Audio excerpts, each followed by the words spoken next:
Hello दोस्तों, कैसे हैं आप सभी लोग। एक बार फिर से आपका अपनी क्लास से बहुत बहुत स्वागत है। मित्रों, अभी तक हम लोग वैदिक और उत्तर वैदिक सामाजिक, आर्थिक, राजनीतिक और धार्मिक व्यवस्था पढ़ चुके थे। अब आखिर जो बच रह जाता है वो कहलाता है दर्शन। अगर दर्शन की बात करते हैं तो भारतीय संस्कृति के हिसाब से भारतीय दर्शन अत्यंत प्राचीन है। ठीक है, और इसकी जड़ तक जाना लगभग लगभग असंभव है। फिर भी अगर उपनिषद की बात करते हैं तो उपनिषद में दर्शन के बारे में बताया गया था कि सत्य के लिए जो दर्शन किया जाए वही दर्शन कहलाता है। और अगर आप आधुनिक समय बात करें तो बहुत सारे विद्वानों ने अपने अपने मत दिए हैं।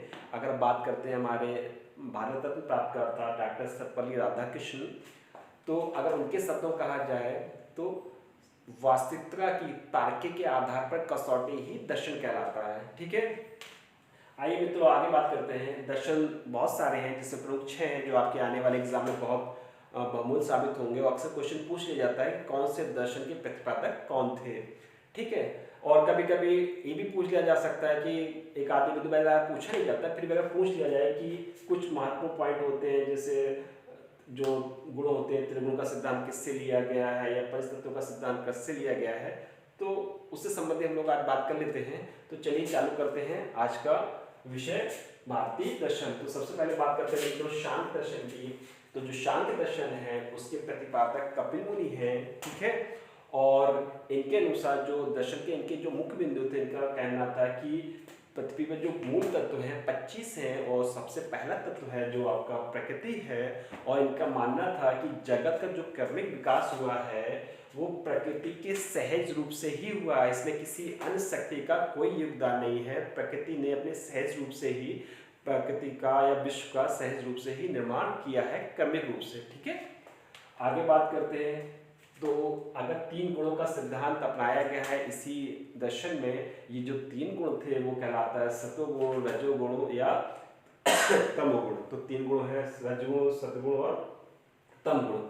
और अगर दर्शन की बात किया जाए मित्रों तो इम्पॉर्टेंट चीज ये है कि ये जो दर्शन है भारतीय संस्कृति के हिसाब से सबसे प्राचीन दर्शन है। ठीक है, इससे प्राचीन कोई दर्शन नहीं है, और ये क्वेश्चन में पूछा जा सकता है। तो याद रखिएगा सबसे प्राचीन दर्शन आपका सांख्य दर्शन ही है। ठीक है, और अगर बात करते हैं दूसरे नंबर पे आ जाता है आपका योग दर्शन मित्रों।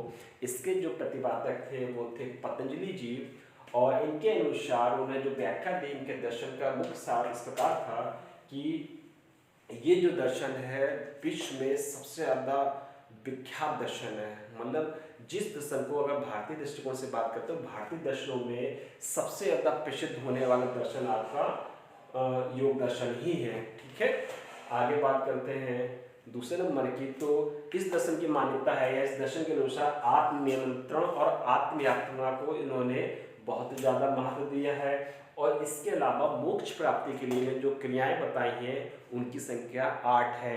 मतलब इसके अनुसार, इस दर्शन के अनुसार अगर प्रत्येक व्यक्ति 8 क्रियाओं को अपनाता है तो उसको मोक्ष की प्राप्ति हो जाती है।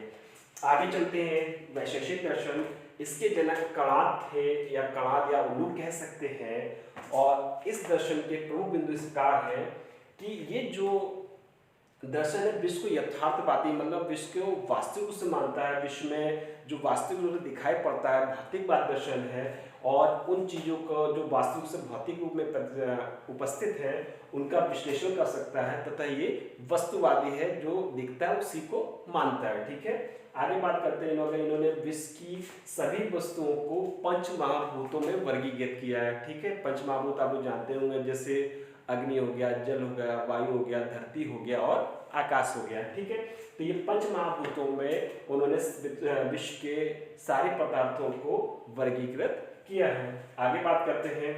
इनके अनुसार मानना है, इस दर्शन की मानता है कि विश्व की जो प्रामाणिक स्वरूप है, जो परमाणु स्वरूप है, तथा आत्मा से उसके अंतर को पूर्णता पहचान लेने पर ही हमें मोक्ष संभव है।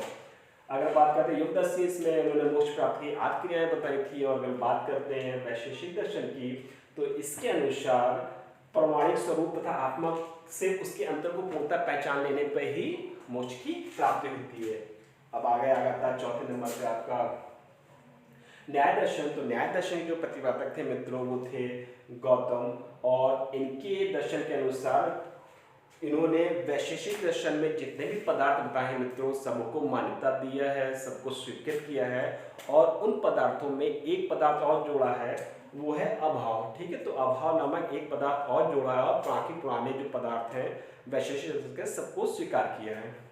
आगे इनके अनुसार जो सृष्टि है या पूरा विश्व है या ब्रह्मांड है, सबके रचयिता एकमात्र ईश्वर है। ठीक है, तो सृष्टि के निर्माता को उन्होंने ईश्वर को उत्तरदायी ठहराया है, ईश्वर को माना है।